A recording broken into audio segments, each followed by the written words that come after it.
Assalamualaikum warahmatullahi wabarakatuh. Innal hamdalillah nahmaduhu wa nasta'inuhu wa nastaghfiruh wa na'udzu billahi min syururi anfusina wa min sayyiati a'malina. Man yahdihillahu fala mudilla lahu wa man yudlilhu fala hadiya lahu. Asyhadu an la ilaha illallah wahdahu la syarika lahu wa asyhadu anna Muhammadan 'abduhu wa rasuluh.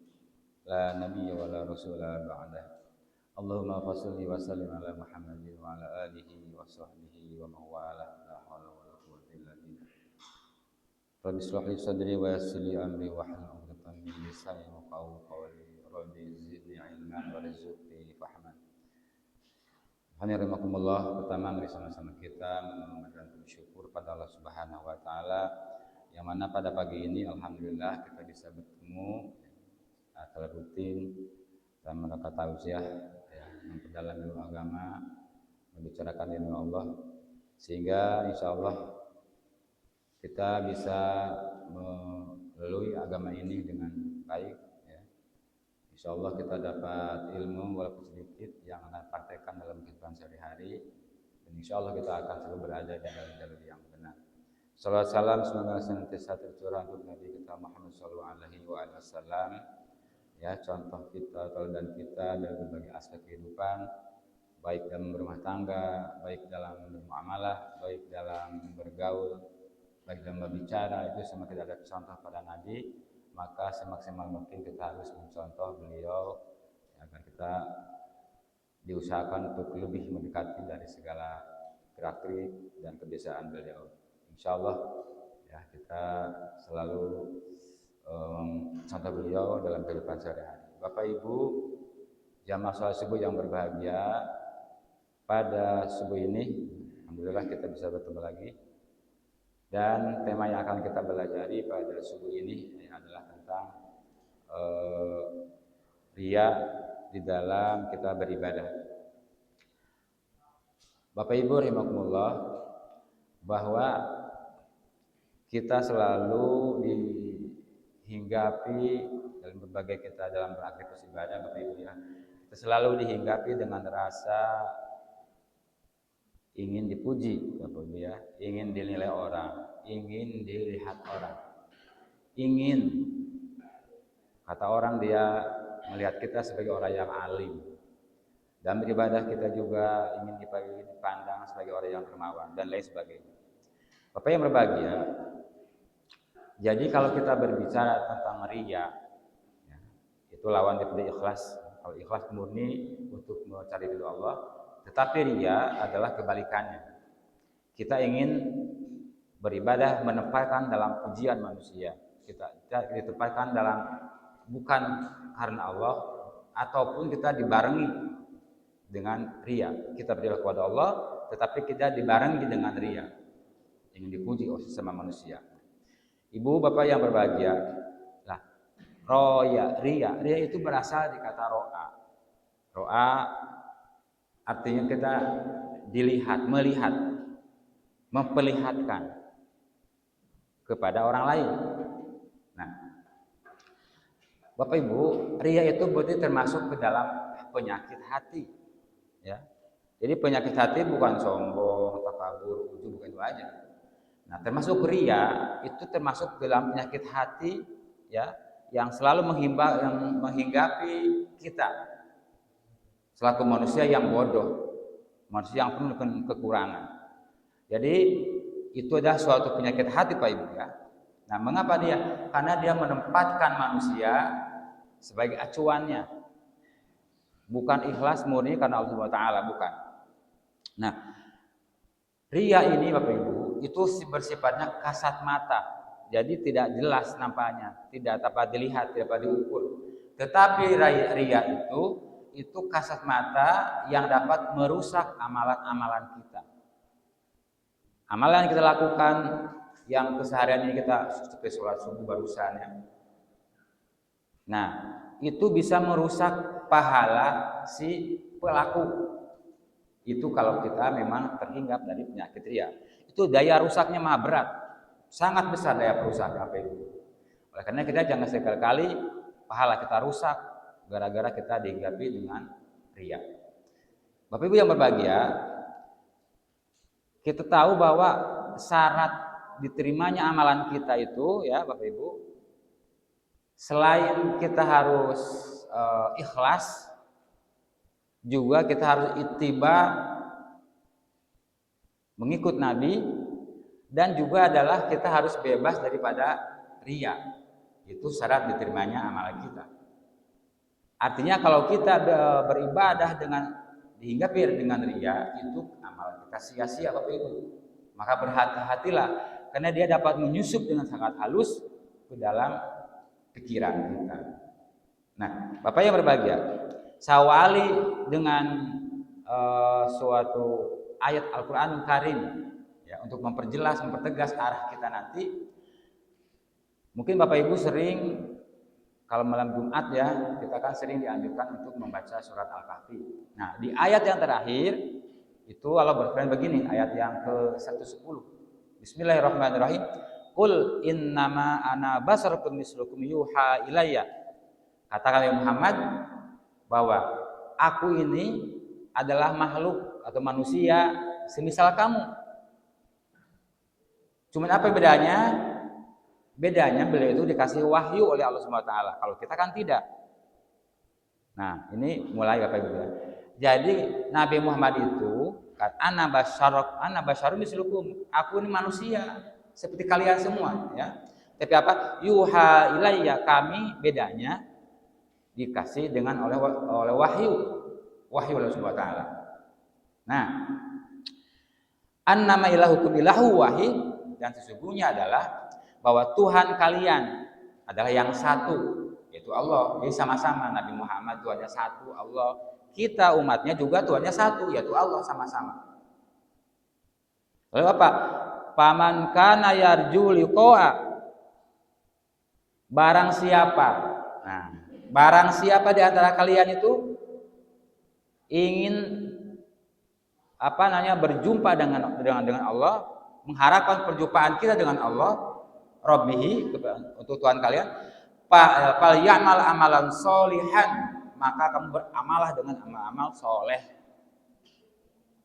Nah, lalu wala yusrik bi ibadati rabbil ahad, dan janganlah kalian berbuat musyrik ya dengan sesuatu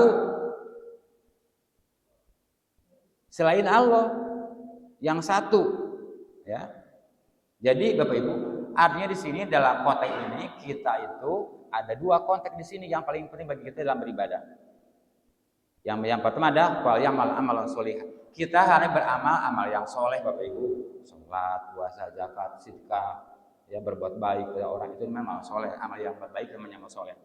Dan yang kedua, wala yusrik bi ibadati rabbil ahad, dan kita jangan berbuat musyrik, menduakan Allah, berdoa selain kepada Allah, ingin dipuji manusia, riya. Nah, ini adalah yang sangat penting bagi kita Bapak Ibu. Faman kana yarju liqa rabbih, barang siapa mengharapkan perjumpaan dengan Allah, artinya barang siapa ingin manusia kita mengharap ridho Allah, mengharap pahala Allah, mengharap rahmat Allah, dan juga besok kita berharap melihat wajah Allah di hari kiamat. Itu maksudnya ke sana. Jadi arti daripada kawankan yang dilupa arabihi itu barang siapa mengharapkan perjumpaan dengan Allah. Jadi artinya barang siapa di antara kita itu ingin ridho dari Allah Subhanahu wa taala, diberi oleh Allah ilmu, diberi oleh Allah itu rahmat ya, dan juga kita besok akan bertemu dengan Allah di hari kiamat, maka ada dua kuncinya. Adalah yang pertama fal ya'mal amalan sholih. Jadi kita beramal dengan amal yang soleh. Dan apa? Wala yusrik bi ibadati rabbil ahad. Kalian jangan berbuat musyrik, kalian jangan berduakan Allah, kamu jangan beribadah, jangan tujuannya bukan karena Allah. Jadi kita tujuannya karena ingin ada di hati manusia, itu namanya musyrik. Riya itu masuk dalam musyrik yang kecil, Bapak Ibu. Ini jangan mamain riya itu ya. Bapak yang berbahagia. Nah, Jadi Ibnu Katsir berkata sehubungan dengan ayat ini, Ibnu Katsir berkata, jadi mengharap balasan dari Allah, mengharap ridho Allah, lalu mengharap wajah besok Allah di hari kiamat, kata Ibnu Katsir, maka hendaklah kalian beramal soleh dan juga dengan berbuat yang ridho, yang ikhlas, bukan dengan yang riya. Maka kita insya Allah oleh Allah akan terbimbing, ya, mengharap kejujuran besok di hari kiamat, dan juga akan oleh Allah di dunia ini kita diberi oleh Allah berupa balasan, berupa rahmat. Nah, ibu yang berbahagia, jadi dua kunci pada ayat ini adalah bahwa kita hendaklah beramal dan tidak riya. Ya, jadi kita jangan dicampur dengan rasa riya, karena tidak akan diterima. Bapak yang berbahagia, contoh Bapak Ibu, dalam surat Al-Maun ayat keempat dan keenam, nah di sana ada digambarkan bagaimana perbuatan sholat kita itu riya apa enggak, apa disamakan dengan perbuatan riya apa tidak. Bapak yang bahagia, dalam surat Al-Maun ayat keempat dikatakan fawailul lil musallin, maka celakalah bagi orang yang sholat. Orang yang sholat masih diancam Bapak Ibu, apalagi yang tidak sholat. Nah kita yang sholat saja masih diancam. Fawailul lil musallin, maka celakalah bagi orang yang salat. Maka kita harus hati-hati dalam menjaga sholat Bapak Ibu, ya. Harus berhati-hati sekali menjaga salat agar selalu baik sholatnya. Nah, maka diancam orang yang tidak baik sholatnya, apalagi orang yang tidak melakukan sholat. Lalu apa? Alladzina hum an sholatihim sahun. Itu orang-orang yang dalam sholat itu lalai. Lalai Bapak Ibu dalam sholatnya, di dalam mau sholat, bukan dalam sholat. Ya. Jadi lalai di dalam menunaikan ibadah sholat. Sahul lalai, apa contohnya lalai? Dia meremehkan waktu sholat, menunda-nunda waktu sholat. Itu namanya orang yang lalai dalam sholat. Jadi meremehkan, sujud tidak sempurna. Sujudnya sebentar, hanya menempelkan batuk di atas keramik, latarnya sudah, itu dia berarti dia lalai dalam sholat. Melalaikan sholatnya, bukan lalai, tapi melalaikan. Melalaikan sholat dan lalai dalam sholat lain Bapak Ibu. Kalau melalaikan itu menganggap enteng, menganggap remeh sholat. Imam belum ruku, udah ruku duluan misalnya. Mengapa dia? Dia tidak berilmu. Itu orang melalaikan sholat. Ya, makanya kalau saya sering kalau di kampung Bapak Ibu ya, itu imam belum ruku, dia sudah ruku duluan. Imam belum sujud, dia sudah sujud dulu. Kabar membarengi, itu kan tidak boleh. Itu namanya melalaikan sholat, tidak sempurna sujud dan rukunya. Di awal sholat dia melalaikan waktu sholat, menunda-nunda. Di akhir waktu baru dia sholat. Itu namanya ada apa yang termasuk ke dalam sholat tim sahur, orang yang malas dalam beribadah. Dia tidak menghadirkan kekhusyuan dalam sholat. Itu orang yang lalai, melalaikan sholat dia. Begitu dia takbiratul ihram, maka ada kemana-mana akan melayap pikirannya, ya. Tidak menghadirkan kekhusyuan kepada Allah, berusaha mendekatkan diri kepada Allah.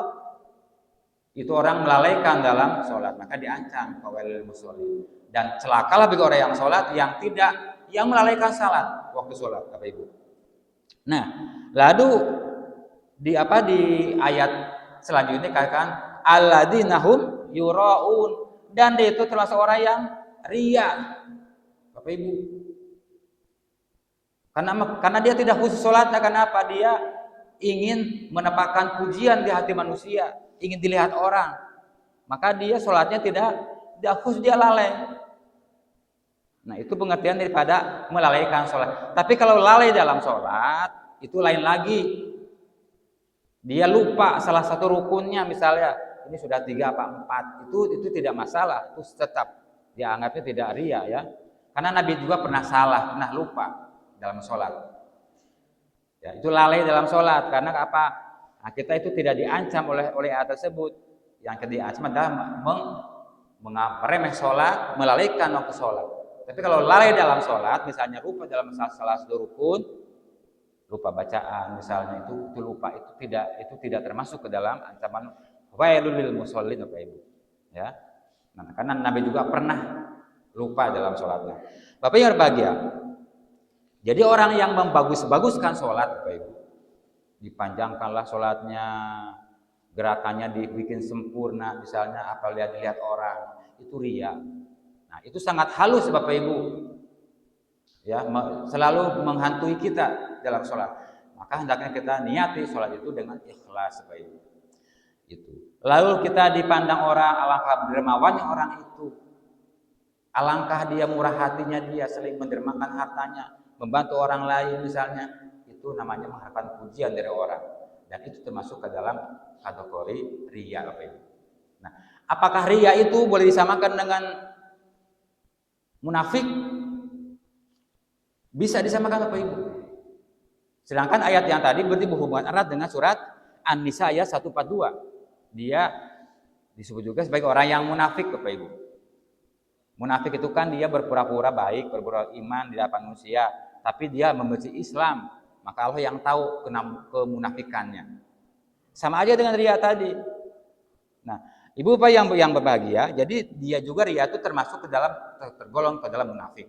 Sehingga dalam An-Nisa ayat 142 dikatakan begini, innal munafiqina yukhadi'una Allah. Dan orang yang munafik itu adalah mau menipu Allah. Menipu Allah itu gimana maksudnya? Dia beribadah itu hanya untuk pamer saja. Dia beribadah kepada sholat misalnya hanya untuk dilihat manusia, dipuji manusia. Itu dia menipu Allah. Allah tahu, tidak bisa ditipu. Nah, Bapak Ibu, kan kita orang yang munafik kan dalam hadis yang masuk kan ada 3 ya. Itu tanda orang yang munafik. Ayatul munafik salasun itu kan. Tanda orang yang munafik ada 3. Yang pertama idza haddasa kadzaba. Dia kalau berkata berdusta. Ya, tidak tahu bahwa Allah melihatnya. Riya. Berarti riya masuk ke dalam kategori orang yang munafik. Idza haddasa kadzaba. Dia kalau dia berkata dia berdusta. Yang kedua wa idza wa'ada halafa. Dan kalau dia itu berjanji maka dia mengingkari. Dan yang ketiga ciri orang yang munafik adalah wa idza tumina khana, dan dia kalau dikasih amanat akan berkhianat. Nah, itu tanda-tandanya Bapak Ibu kita sudah masuk hadis ini, anak-anak juga sudah hafal ya. Waktu kecil disuruh hafal. Makanya Bapak Ibu kalau kita punya anak kecil suruh hafalkan al-hadis yang pendek-pendek aja. Di TK kita ya, tuntun anak untuk membacakan hadis, diulang-ulang yang kecil yang pendek-pendek. Insya Allah akan terbiasa. Jadi anak jangan hanya diajarkan pandai mengaji tok Bapak Ibu ya, kalau di rumah di Pak Ustadz TK itu harus diajarkan, ditanam kepada hafalan hadis yang pendek-pendek saja kayak tadi. Nah, Bapak yang berbahagia, itu yang munafik itu adalah mau menipu Allah. Tetapi apa kata Allah? Wa huwa khadi'uhum, dan Allah akan membalas tipuan mereka di dunia maupun di akhirat. Jadi orang yang dia lalai dalam sholatnya, mau menipu Allah, itu Allah akan membalas tipuan mereka. Dengan cara apa Allah membalasnya? Di dunia ini dia akan sedikit terseret ke dalam kesesatan. Dianggapnya dia baik, dianggapnya dia tidak dilihat Allah, maka Allah pelan-pelan menyeret dia ke dalam kesesatan. Itu artinya Allah cara membalas tipuan mereka. Wa huwa khadi'uhum, Allah akan membalas tipuan mereka. Dan nanti di akhirat dia akan dijebloskan ke dalam neraka jahanam. Di dunia Allah cara membalas tipuan mereka dengan apa? Tadi dengan menyeret pelan-pelan agar dia tersesat di dalam tadi kemunafikan. Itu arti daripada Allah akan membalas tipuan mereka. Bapak yang berbahagia. Nah, wa idza qamu ila shalat kusala, dan dia kalau di mana berdiri salat dia malas Bapak Ibu. Itu ciri orang yang riya, yang munafik. Wa idza qamu ila shalat qamu kusala. Dia berdiri dengan malasnya. Bapak Ibu, orang yang malas sholat itu Ibu sejen. Tidak sama dengan orang yang ridho, yang ikhlas, enggak. Kalau orang yang malas itu karena dia ingin dilihat orang, ingin dipuji orang, ingin menempatkan dirinya di hati manusia, maka dia berdiri dengan malas. Tetapi orang yang tidak riya, yang ikhlas, dia dalam berdiri untuk sholat, wajahnya dia berseri-seri, wajahnya sumringah dikala dia mau sholat.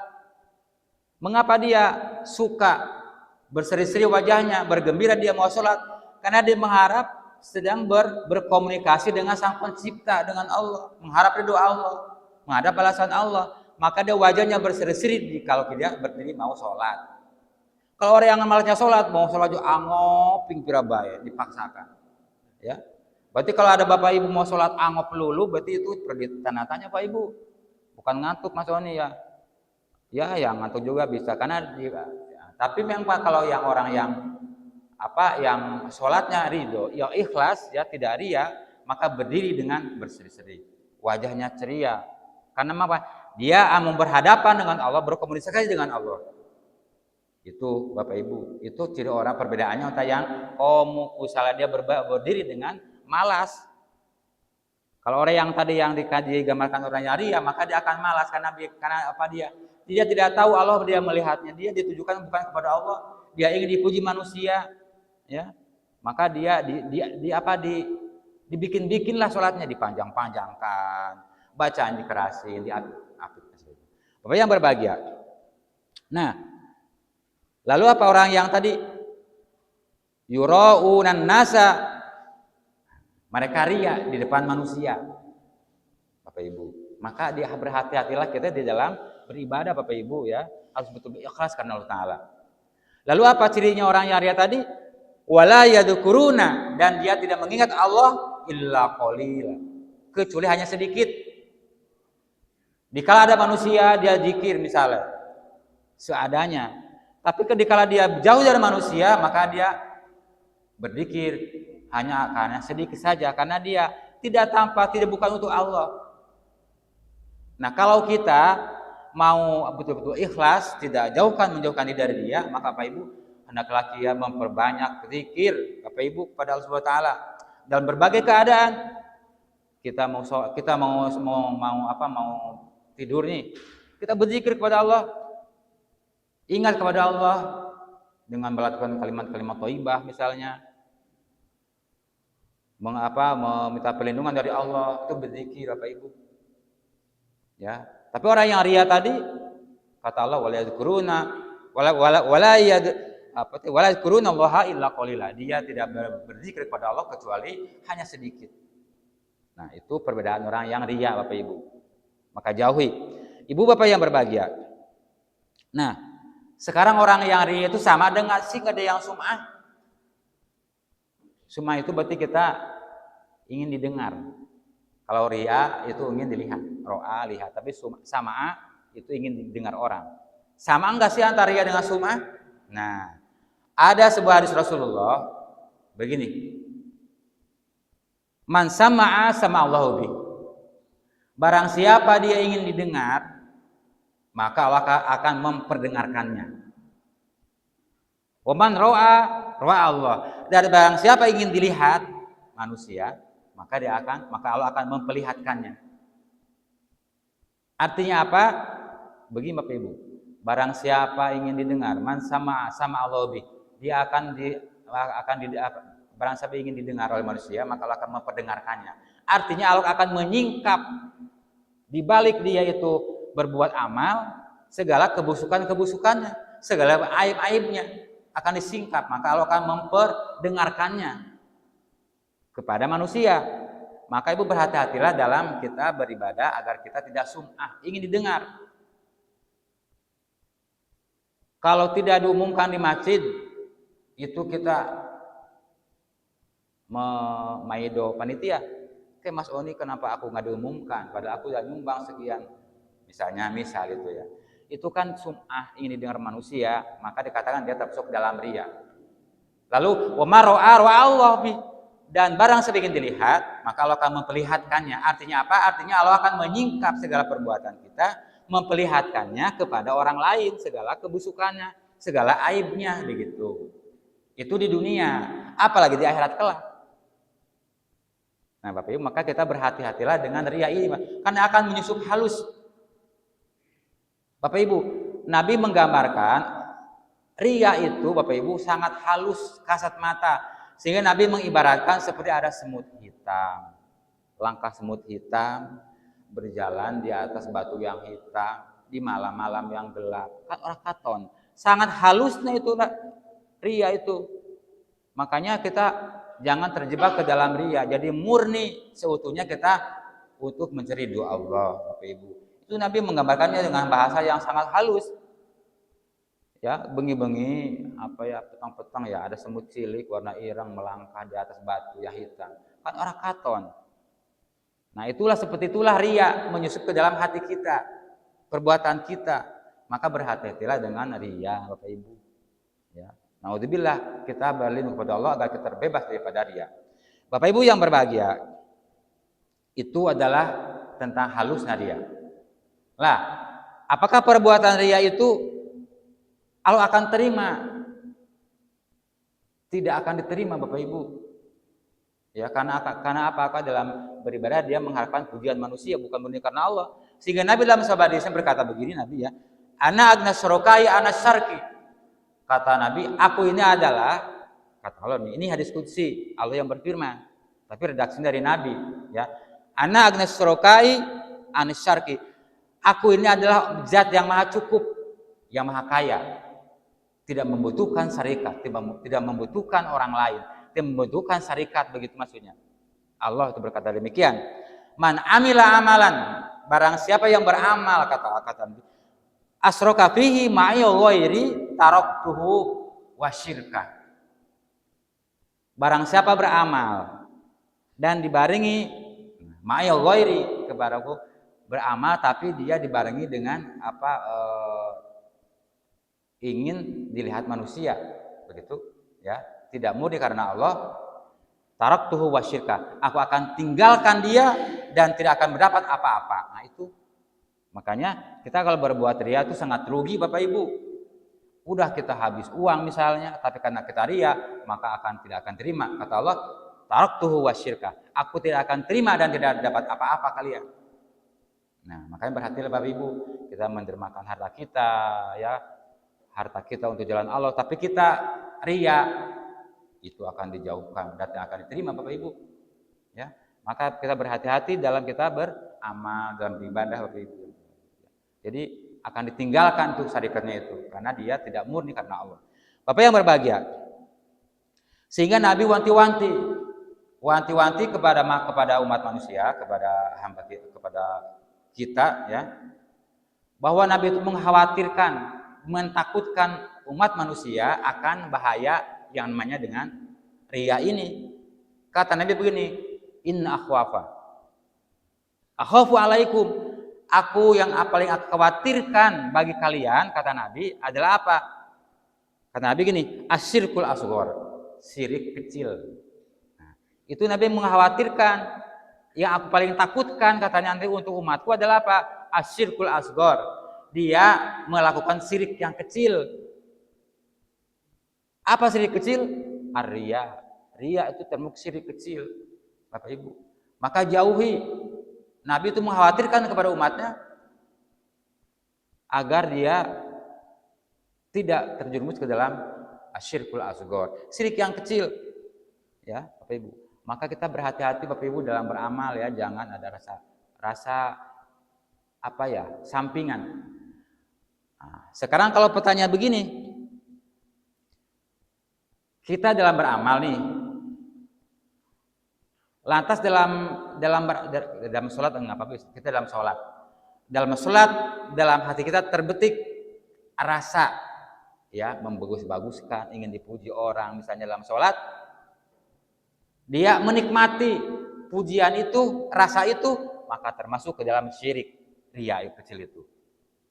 Tetapi manakala kita lagi beribadah, lagi sholat, terbetik rasa itu, rasa ingin dipuji, rasa ingin dalam orang, rasa menikmati diri dalam hati manusia, lantas kita melawannya dengan perasaan ya Allah singkirkan, misalnya, ya, melawan dan tidak menjadi kepada tidak dinikmati rasa itu, maka tetap sah ibadah kita, sholat kita. Kan Bapak Ibu kadang-kadang kita juga begini, ya, saya juga karena gini, kalau saya sholat ngimami, Bapak Ibu, saya mengimami sholat, saya diusahakan sebaik mungkin suara saya didengar manusia di belakang saya. Tapi saya dibagus-baguskan biar suara saya dipuji orang. Pak Guru ngimami enak banget suaranya. Itu namanya kan sudah syirik. Kalau saya menikmati rasa itu, maka saya termasuk ke dalam syirik itu, riya itu. Tetapi manakala saya ada terdetik perasaan begitu, saya singkirkan jauh-jauh, ya Allah ampuni. Saya tidak bermaksud demikian. Karena saya ingin agar suara saya didengar orang. Lantas orang Jawa menikmatinya apa? Ada rasa ingin meniru, lalu menikmati begitu indahnya suara Al-Quran, maka insya Allah saya tidak termasuk ke dalam riya. Tapi kalau menikmatinya dalam perasaan itu, kita riya, Bapak Ibu. Kan banyak orang yang mau bagus-baguskan suara, ya, memperpanjang-panjangkan sujud, abadil orang sebagai orang alim misalnya, tapi juga berbalik kepada niat kita juga, Bapak Ibu. Nah, makanya berhati-hatilah Bapak Ibu di dalam kita berbuat amal atau ibadah yang lainnya agar kita sah dalam ibadah dan tidak tertolak amalan kita. Bapak yang berbahagia, itu. Maka Imam Al-Ghazali, ya, dalam kitab Minhajul Abidin, beliau memaparkan 4 cara agar kita itu menghilangkan rasa riya. Ada yang ngantuk kayaknya. Ibu jangan ngantuk, Bapak Ibu ya. Ini kacamata saya ini kata murah sih. Jadi kalau lihat bacaan jelas berdekat. Jadi kalau lihat Bapak Ibu agak jauh, orang atau nasi ngantuk anak. Jadi mohon maaf Bapak Ibu ya. Nah, Bapak Ibu. Bapak Ibu kalau kita mendengarkan apa saja ya, dalam rapat ada rasa ngantuk, nanti berbeda hasil ya, tidak utuh apa yang disampaikan ya, begitu. Kata si Ustadz, Bapak Ibu harus ikhtiar, bagus bahasanya. Tapi Ibu kena ngantuk separuh napas ya, maka pulang ke rumah, mah kata Pak Ustadz harus ikhtiar, udah lain lagi karena dia ngantuk. Itu karena dia tidak itu. Nah, Bapak yang berbahagia, ada 4 cara. Itu menurut Imam Al-Ghazali ya, 4 cara menghilangkan riya. Nah, Bapak Ibu, yang pertama adalah menyadari kekurangan diri kita, Bapak Ibu. Diri kita ini kecil, diri kirinya kotor, banyak dosa, tidak mampu apa-apa. Itu menyadari bahwa diri kita kecil, ya. Kekurangan diri kita. Ya, betapa kurangnya diri kita, tidak ada kuasa apa-apa. Itu kata Imam Al-Ghazali, itu cara menghilangkan riya. Sehingga beliau dalam memperjelas uraian tersebut, menyadari kekurangan diri kita, beliau membacakan surat kalau nggak salah surat At-Tolak ayat ke-12. Al-Ghazali berkata begini, Allahul ladzi khalaqa sab'a samawati wa minal ardh. Allah, dialah Allah yang menciptakan 7 lapis langit, wa minal ardh, dan juga semisal dengan bumi. Artinya Allah telah menciptakan 7 langit dan juga 7 lapis bumi. Itu kuasa Allah.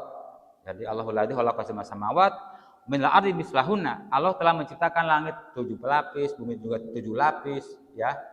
Artinya mislahunna semisal langit, bumi itu 7 lapis juga. Ya tanazzalul amru bainahunna. Nah, dan perintahnya Allah itu adalah berlaku kepada keduanya, baik langit maupun bumi. Jadi Allah berkuasa mengatur segala lapisan langit dan bumi itu dengan perintahnya. Tidak semua planet nggak bertabrakan, ya. Dia beredar dalam rotasi masing-masing, dan juga menurunkan rezeki, hujan, panas. Allah atur semuanya, itu kuasa Allah, menciptakan Allah. Itu artinya daripada yatanazzalu Allah berlaku perintahnya kepada keduanya, begitu. Lalu lita'lamu anallaha ala kulli syai'in qadir, agar kamu mengetahui bahwa sesungguhnya Allah maha berkuasa atas segala sesuatu.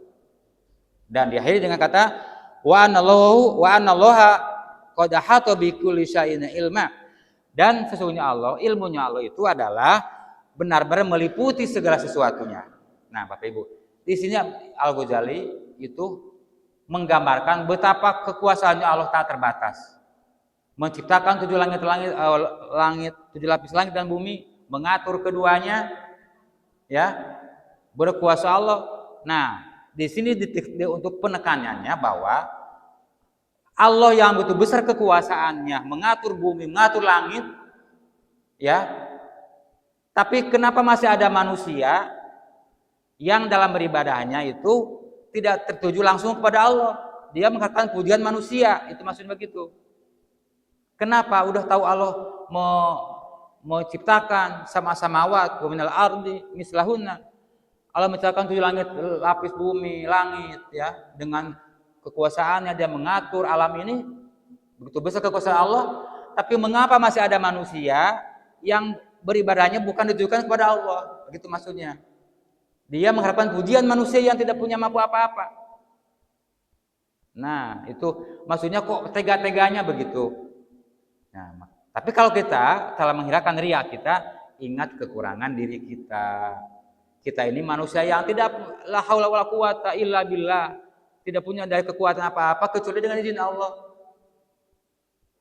Itu maksudnya begitu. Jadi kita jangan punya kepintaran sedikit udah edek, punya harta sedikit ya sudah kaku ya Mas Oni ya. Kadang orang-orang punya PCXB kok jalan kayak ngan apak bae.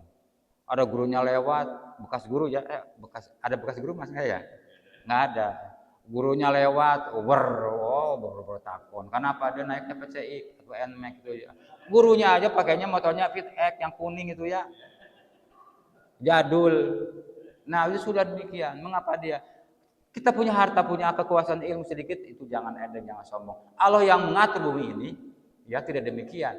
Maka kita harus ria. Jangan harus ikhlas lah.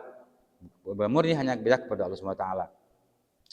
Bapak yang berbahagia, yaitu yang pertama, cara menghilangkan ria dalam hati kita dengan cara menyadari kekurangan diri kita. Kita ini bodoh, itu aja, tidak punya apa-apa. Maka murni tujuan kita hanya Allah. Yang kedua, Pak Ibu, mengingat kerugian amal. Yang kita lakukan beramal, mengharap ridho Allah. Ingat kerugiannya, menjadi kerugian amal kita kalau kita berbuat ria. Nah, sehingga Imam Al-Ghazali mengumpamakan begini. Andaikan manusia, andaikan kita punya perhiasan mewah. Maksudnya punya apa ya? Punya emas yang mewah lah. Punya apa tuh mobil yang bagus apa tuh? Lamborghini apa ya? Nah, itu. Ada lagi yang sehari ini tuh apa ya? Mobil apa ya? Mas Doni? Alah, pasti nggak tahu lah mereka mobil Pak Ibu. Saya tahunya ya Innova aja bis.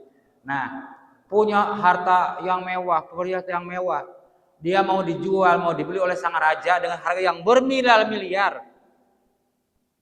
Tapi dia menjualnya kepada orang lain yang harganya hanya sedikit, hanya berapa juta saja. Maka dia akan rugi besar. Ya, itu mengumpamakan seperti itu. Jadi orang udah perhiasan mewah mau ditawar sang raja dengan harga yang berlipat-lipat, tapi dia menjualnya kepada orang yang lain yang harganya lebih rendah, rugi besar dia. Artinya apa? Artinya kita mengharap ridho Allah yang pahalanya dijanjikan berlipat-lipat, tapi dia menjual dengan kepada manusia yang akan memujinya sesaat. Begitu. Itu perumpamannya begitu. Maka kita jangan sampai berbuat ibadah, beramal dengan riya, dicampur dengan riya, jangan sampai. Jadi itu cara kita untuk menghindarkan daripada riya, menyadari kerugian amal. Rugi Bapak Ibu. Nah, sehingga beliau mengatakan jika kamu, kata Imam Ghazali, jika kamu itu mengikhlaskan niat dan mengharap Allah, tekad hanya Allah, maka kamu akan dapat dua-duanya. Dunia dapat, akhirat dapat. Tapi kalau hanya kamu menekadkan niat kita, tekad kita hanya untuk manusia, maka hanya dapat itu. Tidak dapat kedua-duanya. Hanya pujian dari manusia. Tapi kalau kita itikad kita, niat kita hanya untuk Allah, ibadah kita, maka kedua-duanya dapat. Baik dunia maupun di akhirat. Itu yang kedua. Yang ketiga, cara menghilangkan padang Mas Oni. Sebentar lagi ya. Ibu ya. Ibu sebentar lagi, Bu. Nah, yang ketiga, agar kita terbebas daripada riya adalah dengan cara apa? Fokus karena Allah. Jangan kita itu untuk disukai orang lain. Orang lain itu apa? Ada yang suka, ada yang enggak kepada kita dalam kita beramal. Wah, supaya kayak beramal. Kan itu manusia seperti itu. Maka fokus hanya mencari Allah, jangan kita ingin dicintai, jangan ingin dipuji manusia begitu. Jadi fokus hanya untuk Allah. Kalau kita mengharapkan pujian manusia itu banyak yang wadeh kepada kita. Walah, mentang-mentang pengen macam-macam lah itu orang. Padahal kita niatnya tidak demikian. Karena kita dipuji, maka kita ingat bahwa orang itu tidak selalu memuji kita, senang kepada kita, maka jauhi. Fokus hanya untuk Allah. Yang terakhir Bapak Ibu. Nah Bapak Ibu, jadi memilih kepada ridho Allah. Nah, Bapak Ibu ini masih ada, tapi udah siang sih ya. Nah Bapak Ibu, mungkin hanya ini saja ya, karena juga ada tip-tip kalau kita misalnya ingin menampakkan amalan pahala, juga boleh apa kapan waktunya menampakkan amal kepada orang lain. Ada juga contoh ria dalam ibadah. Karena udah siang Bapak Ibu, nanti saya dipaido sama Bapak Ibu. Ya, Bapak yang berbahagia, mungkin itu kajian kita pada pagi ini ya Ibu ya, Bapak Ibu. Tapi mohon maaf ya kalau selama dalam tauziyah ini mungkin banyak kata yang tidak baik ya, kurang sopan didengar Bapak Ibu. Mohon maaf yang sebesar-besarnya Bapak Ibu. Kalau pernah salah dan lupa itu adalah semata-mata kebodohan saya Bapak Ibu. Mohon dimaafkan Bapak Ibu. Ya mudah-mudahan kita dapat bertemu kembali sebulan yang akan datang. Bapak Ibu ya. Bapak Ibu hanya itu ya, saya mohon maaf ada kekurangan dan saya akhiri. Wassalamualaikum warahmatullahi wabarakatuh.